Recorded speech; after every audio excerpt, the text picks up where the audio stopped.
నమస్కారం. మాఘపురాణం 15వ అధ్యాయంలోకి వచ్చాం. ఈరోజు పౌర్ణిమ.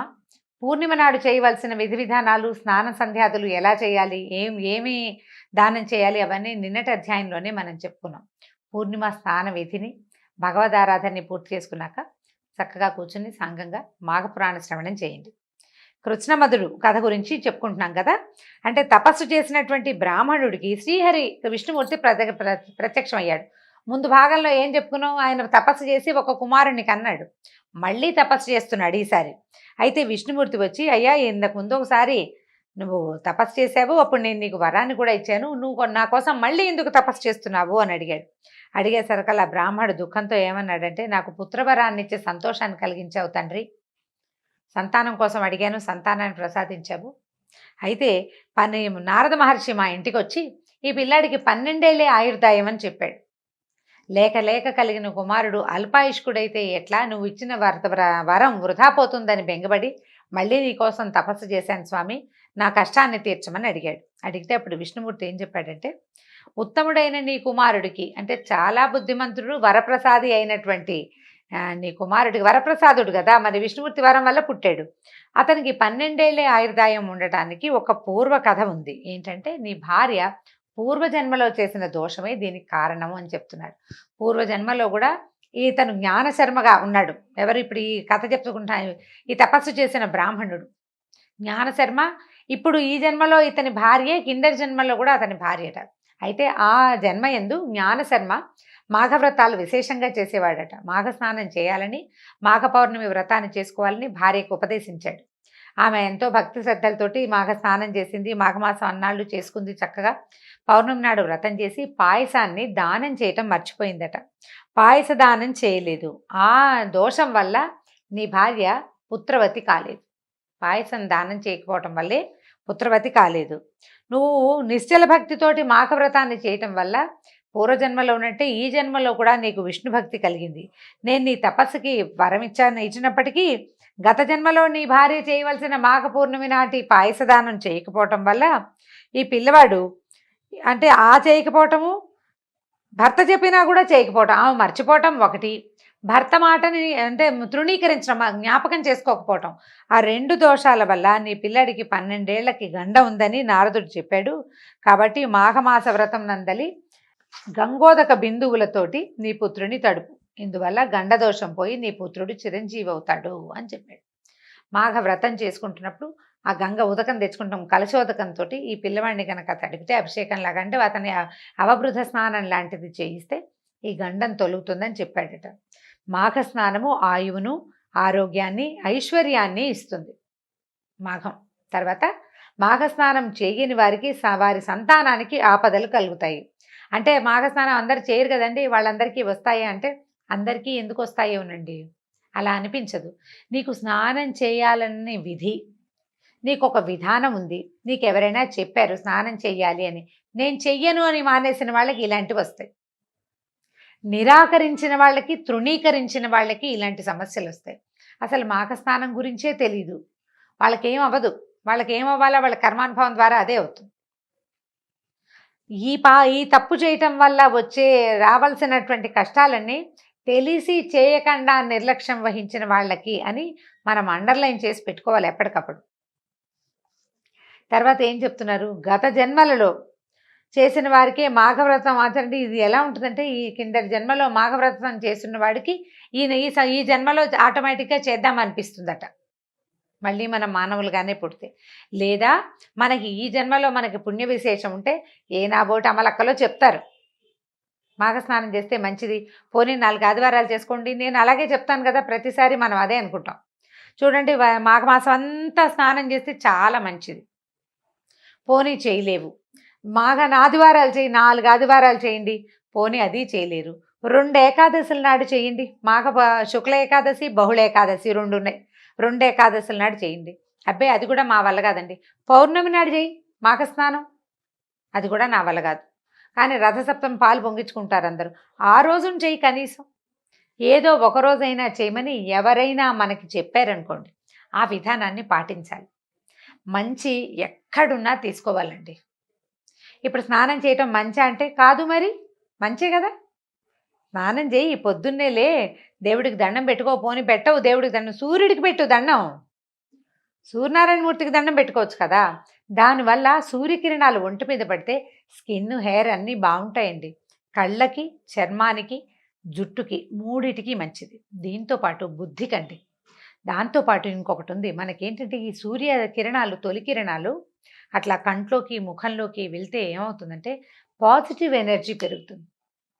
బుద్ధికి రుజువర్తన వస్తుంది. మంచిది. అవి ఏమీ లేవు మనకి. పొద్దున్నే లేచి స్నానం చేసి సూర్యుడి ముందు ఉంచుంటే ఒక ఫ్రెష్నెస్ వస్తుంది, ఉత్తేజంగా ఉంటుంది, నూతన ఉత్తేజం కలుగుతుంది. దానికోసమైనా ప్రయత్నం చేయవలసిందే. అట్లా ఎవరైనా చెప్పినా కూడా చేయని వాళ్ళ తాతో బామ్మో ఇంట్లో ఉన్నారు, అమ్మ ఉంది చెప్తుంది స్నానం చేయి, మాఘమాసం మాఘాదివారం స్నానం చేయాలి అంటే, ఆ ఆదివారం పూట పడుకోనివ్వవా అని పోట్లాడకుండా, సంవత్సరం అంతా ఆదివారాలు పడుకుంటాము, ఈ ఒక్కనాడు ఏదో విశేషం ఉంటుందిగా చేద్దాంలే అని అమ్మ కోసమైనా చేయాలి. తాతమ్మ కోసమో, నాయనమ్మ కోసమో, పెద్దవాళ్ళ కోసం. లేకపోతే చెప్పాను కదా, నేను ఎలాగో ఉన్నాను కదా, నాలాంటి వాళ్ళ కోసం ఎవరో పెద్దవాళ్ళు చెప్తుంటారు. నేనే కాదు, మహానుభావులు బోళ్ళంతమంది ఉన్నారు. నేను ఇప్పుడు కొత్తగా పురాణం మొదలుపెట్టే కానీ పురాణ ప్రవచనకర్తలు, ప్రాతస్మరణీయులు పెద్దవాళ్ళు చాలామంది ఉన్నారు మనకి. అందరూ చెప్తారు మంచి మాటలు. ఆచరిస్తే సరిపోతుంది. పోయేదేముంది, పెద్ద పోయేదేముంది, ఈజీయే కదా, స్నానమేగా, ఏం కష్టం, చేసేయటమే. అక్కడి నుంచి చూడండి ఏం చెప్తున్నారు. మాఘ స్నానం ఆచరించిన వారు దీర్ఘాయువులు, బుద్ధిమంతులు, ఆరోగ్యవంతులు అయి ముక్తిని పొందుతారు. ముక్తి సంగతి పక్కకు పెట్టి ఆరోగ్యం మాత్రం బ్రహ్మాండంగా సిద్ధిస్తుందండి, చాలా మంచిది. అక్కడి నుంచి ఏం చెప్తున్నాం, మాఘమాస స్నాన వ్రతము కోరిన కోరికల్ని ఇస్తుంది. మాఘమాస వ్రతము అంటే ప్రధానమైనది స్నాన వ్రతమే. ఇంకా పెద్ద విశేషంగా పూజ చేసుకోవాల్సిన పని లేదు. ఏదో ఓం ఓం అంటే సరిపోతుంది, దండం పెట్టుకుంటే సరిపోతుంది. స్నానం ఇంపార్టెంట్ అన్నమాట. అక్కడి నుంచి ఏం చెప్తున్నారు, మాఘవ్రత మహిమను బ్రహ్మ, శివుడు, లక్ష్మీ పార్వతి, సరస్వతి, ఇంద్రుడు, వశిష్ఠుడు, జనకుడు, దిలీపుడు, నారదుడు వీళ్ళు మాత్రమే, వీళ్ళకి బాగా తెలుసు. వీళ్ళందరికీ వీళ్ళంతా ఏదో ఒక సందర్భంలో ఎవరో ఒకళ్ళకి మాఘస్నానం చెయ్యని ఉపదేశించారనమాట, లేదా ఉపదేశాన్ని పొందారు. వాళ్ళకి స్పష్టంగా తెలుసు. ఇతరులు దాని మహిమని పూర్తిగా ఎరగరు. మిగిలిన వాళ్ళు ఏంటంటే వాళ్ళ ద్వారా విన్నవాళ్లే ఎక్కువగా ఉన్నారు. వీళ్ళంతంత మాత్రం తెలుసు, కానీ వాళ్ళకి బాగా తెలుసు అనమాట. అయితే మాఘవ్రత మహిమను కొంత తెలిసిన వాళ్ళు, కొంత తెలియని వాళ్ళు ఉన్నారు. మహిమ తెలియద్దు, వ్రతం చేసుకుంటే సరిపోతుంది. మాఘవ్రత తర్వాత నా భక్తులు, మాఘవ్రత పరాయణులు మాత్రమే మాఘవ్రత మహిమను తెలుసుకుంటారు. నీ పుత్రుణ్ణి, అంటే ఇవన్నీ విష్ణుమూర్తి చెప్తున్న మాటలు, మధ్యలో మనం కూడా కొన్ని మాట్లాడుకుంటున్నాం అనుకోండి. నీ పుత్రుణ్ణి మాఘమాసంలో ప్రాతకాలంలో గంగాజలంతో తడుపు. ప్రతిరోజు గంగాలో స్నానం చేయించు. లేదా గంగలో స్నానం చేయించలేకపోతే, గంగా నది మీ ఊళ్ళో లేకపోతే, ఒక చెంబుతో, ఒక బిందెతో, ఒక బకెట్తో పెట్టుకుని నీళ్ళని గంగా గంగా గంగా అని గంగని స్మరిస్తూ స్నానం చేసినా అది గంగాజల స్నానంతో సమానంగా అయిపోతుంది. చాలాసార్లు విని ఉన్నాం కదా మనం. బ్రాహ్మడు కూడా ఏం చేశాడు, శ్రీహరి అనుగ్రహానికి చాలా సంతోషపరవశుడైపోయాడు. అమ్మయ్య, నా పిల్లాడి గండం తప్పిపోయింది, భగవానుడు ఆజ్ఞ ఇచ్చాడని భావించాడు. బాలునికి శ్రీహరి చెప్పినట్లుగా మాఘవ్రత గంగాజలంతో తడిపాడు. వ్రతం చేస్తున్నటువంటి గంగాజలంతో తడిపాడట. బాలునకు శ్రీహరి దయ వలన ఆ గండదోషం తొలగి చిరంజీవి అయ్యాడు. మృత్యు భయం తొలగింది. బ్రాహ్మణుడు కూడా ఆ బాలుడికి ఏం చేశాడంటే, 3వ సంవత్సరం, వీడు ఇంకా చిన్నపిల్లాడే, చిన్నప్పుడే తెలుసుకున్నాడు ఆయన. దాంతో బెంగపెట్టుకుని తపస్సు చేసుకున్నాడు అనమాట. చూడాకర్మ చేశాడు. తర్వాత ఆయా సంవత్సరాల్లో ఏ ఏళ్లలో చేయవలసిన క్రియలు ఆయా ఏడాది చేశారనమాట. 3వ ఏట చూడాకర్మ అంటే జుట్టు తీసేసి చెవులు కుట్టించారు. గర్భాష్టమంలో 7 ఏళ్లకే చక్కగా ఉపనయనం చేశారు. అట్లా చేయవలసిన క్రియలన్నీ చేసి తర్వాత ఏం చేశారు, విద్యాభ్యాసం కోసం గురుకులానికి పంపించాడట. 12వ సంవత్సరంలో మృత్యుదోషము శ్రీహరి కృపచేత స్వస్థంగా తొలగిపోయింది. ఏమీ ఇబ్బంది లేదనమాట. తర్వాత ఆ బ్రాహ్మణుడు అని భార్య, పుత్రుడు అందరూ సుఖ సంతోషాలతో కాలం గడిపారు. ఆ బ్రాహ్మడు ఏం చేశాడట, పుత్రుడికి అతనికి గృహస్థుని చేసి వివాహం కూడా చేసి యోగమహిమ చేత శరీరాన్ని విడిచిపెట్టి శ్రీహరి సాన్నిధ్యాన్ని చేరాడు. కాబట్టి ఈ కృత్సమదులు చెప్తున్నారన్నమాట. కృత్సమదులు అనే ముని మునికి చెప్తున్నారు, మునివర్య అని ఆ వాక్యం వస్తోందనమాట. మాఘవ్రతానికి సాటి అయిన వ్రతము ఇంకొకటి లేదు. అది శ్రీమన్నారాయణునికి ప్రీతికరము, సూర్యనారాయణుడికి అత్యంత ప్రీతికరము. పాపాలని పోగొట్టి పుణ్యాన్ని కలిగిస్తుంది. మాఘవ్రతం మోక్షాన్ని కూడా ఇస్తుంది. ఈ వ్రతాన్ని అన్ని వర్ణాల వాళ్ళు ఆచరించి ఇహలోక సౌఖ్యాలను నిశ్చలమగు హరిభక్తిని పొంది సంసార సముద్రమును తరించి పరలోక సుఖమును కూడా పొందొచ్చు. ఈ వ్రతము సర్వజన సులభము, సర్వజన సమాచరణీయము అని కృష్ణవద మహర్షి జన్హుమునికి వివరించారు. అయితే ఇది అందరికీ సమానమేనండి. స్నానం చేస్తే సరిపోతుంది, ఇంట్లో స్నానం చేసినా కూడా సరిపోతుంది. కేవలము ఇందులో ఉన్న నియమం ఏంటంటే సూర్యోదయానికి కొద్దిగా ముందు స్నానం చేసి ఉదయించిన సూర్యుడికి నమస్కారం చేయటమే మాఘమాసం యొక్క ప్రత్యేకత. చలిగా లేని ఊళ్ళల్లో ఉన్నవాళ్ళు నది స్నానం, సముద్ర స్నానం, లేకపోతే బావి, నుయ్యి అలాంటివి ఏమైనా అవకాశం ఉంటే చేయటం. లేకపోతే చలిగా ఉందనుకోండి, గోరువెచ్చటి నీళ్ళు కూడా పెట్టుకోవచ్చు. గంగని తలుచుకుంటూ గంగని కాదండి, శ్లోకం చెప్పుకుంటామంటే గంగే చెమినే చైవ గోదావరి సరస్వతి నర్మదే సింధు కావేరి జలేస్మిన్ సన్నిధిం కురు.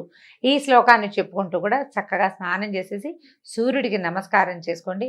పాయసాలు అవి చేయగలిగిన వాళ్ళు, రథసప్తమి చేసుకోగలిగిన వాళ్ళు చేసుకోగలుగుతారు, ఓపిక మంతులు. అలా చేయలేని వాళ్ళు కూడా స్నాన విధిని చేసినా కూడా చాలా మంచిది. పురాణం వినదలుచుకున్న వాళ్ళు ఖచ్చితంగా వ్రతం చేయాలని భావిస్తారు. పెద్ద విశేషమైన వ్రతం లేదు, స్నాన విధే దీనికి వ్రతం. కాబట్టి ఆ రకంగా ముందుకు తీసుకెళ్దామండి మాఘమాసాన్ని. మళ్ళీ రేపు 16వ అధ్యాయంలో కలుసుకుందాం. నమస్కారం.